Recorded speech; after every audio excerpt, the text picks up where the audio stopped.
नंगौ दिनै जोंनि बिपिएफ दोलोनि मानगोनां हाग्रामा सार दैदेननाय दोलो बिपिएफ दोलोआ दिनै जोंनि थाखाय मोनसे गिदिर मोनसे मा बुङो बेखौ देरहासार गिदिर देरहासार बिग माने जोङो साक्सेस जायनि फलाव दिनै जोङो 2 नम्बर दतमा बिजाबाव मानगोनां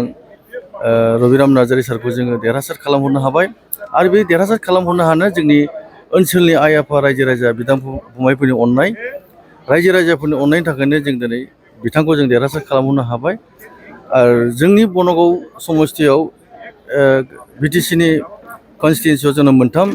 पार्टआव गोग्लैदों क'क्राझार पार्ट मोनसे मोनबा प्राइमारि आरो दतमा पार्टआव मोनथाम प्राइमारि आरो बाखि बावखुंग्रि पार्टआव मोनबा प्राइमारि टटेल जोंनाव 13टा प्राइमारि दङ स' जोङो मोनथामबो समस्थिखौ एमएलए समस्थिखौ जोङो बावखुंग्रि क'क्राझार आरो दतमा जोंनि रायजो राजा आइ आफा अननायाव जों देरहासार खालामहरनो हाबाय आरो बिनिफ्राय ग्रेट साक्सेस आरो मा बुंबावनो जोबोद गोजोननाय मोनो दिनै सारखौ जों बरायदों जोङो ब्लक कमिटि आरो प्राइमारि कमिटिजों लोगोसे जेसेबां विंस दङ पेरेन्ट वुमेन इउथ बिएसइउ बा माइनरिटि सेल जेसेबां जाथि जनगोष्ठि दङ जोंनि समस्थियाव जों सारखौ बरायदों आरो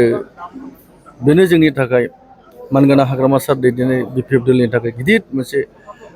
साक्सेस बा गिदिर जोंनि थाखाय देरहासार होननानै जों रायजो राजानि आइ आफा अननायाव जों मोनबाय आरो बेरेखा थासारिया मा जादों बेनोथ'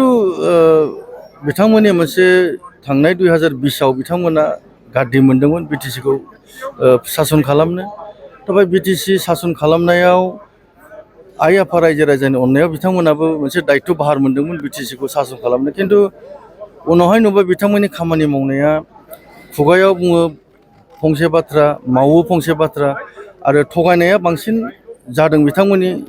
बे 5 बोसोर सासन कालाव रायजो राजानि आइ आफानि जेबो खामानि मावनो हायाखै बेनिखायनो थांनाय 2025नि बिटिसि इलेक्सनावबो रायजो राजाया जोंनि बिपिएफ दोलोखौनो जोंनि मानगोनां हाग्रामा सार दैदेननाय दोलोखौनो मोजां मोननानै 28टा सिटआव जोङो 40टायाव 28टा सिटआव जों देरहासार खालामखादों आरो बेनि रिजाल्टखा प्रमद बर' सालायनाय इउपिपिएल दोलोआ जे फेलियर जाबाय थांनाय 5 बोसोराव बेनिफ्राय जोङो 2025आव जोंनि मानगोनां हाग्रामा सार दैदेननाय बिपिएफ दोलोआ 28 जन देरहासार जानानै जों साक्सेस खालामखादों बेनो रायजो राजानि रिजाल्ट बेनो रायजो राजानि अननाय गतिके एखे धरनैनो नैबे एबार एमएलए इलेक्सनाव जोङो 11 जनाव जोङो 10 जन देरहासार जानो हाबाय आरो बाहाय बे एमएलएआव इउपिपिएल दोलोआ 0 जादों आरो बेनिफ्राय दिनैनि दिनाव जोङो इउपिपिएलनि नामखौ लायाबाबो जासिगोन मानो होनोब्ला बिथांमोननि दोलोआ भेनिस जासिगोन बिटिसि ओनसोलनिफ्राय गोमासिगोन आरो बिसोरनियाव साब्रैसो साबासो हयथ' एमसिएलएफोर दङ बिथांमोनाबो जोंनि दोलोआव हाबफैगोन हयथ' सासे सानैया फैनाय नङा खिन्थु सानै साथामा निस्सय जोंनि दोलोआव हाबफैसिगोन बे क्लियार जानानै दङ आरो इउपिपिएल हिसाबै नाम थानाय नंला बिटिसि ओनसोलाव पलिटिकेल पार्टिया बे गोमालांसिगोन बे मन्थ्रि केबिनेट मिनिस्टार मोननाया हाइकमान्डनिसो खोथा जोंनि हाइकमान्डआ मा सिद्धान्त लायो सोरनो होयो सोरनो होआ बे सारमोननिसो डिसिसन जागोन आं सासे एमसिएलए जानानै आं बेफोरबायदि माबाखौ आंहा अधिकार गैया आरो आं बुंनायबो नङा गतिके मन्थ्रि मोननाय मोनैया हाइकमान्डनि डिसिसन सोरनो होयो सोरनो होआ जों कर्मि बिपिएफ दोलोनि जों मावबाय थागोन आरो जों मावलांबाय थागोन जोंहा मन्थ्रि मन्थ्रा मोननायजों जोंहा खोथा गैया खिन्थु जों बिपिएफ दोलोखौ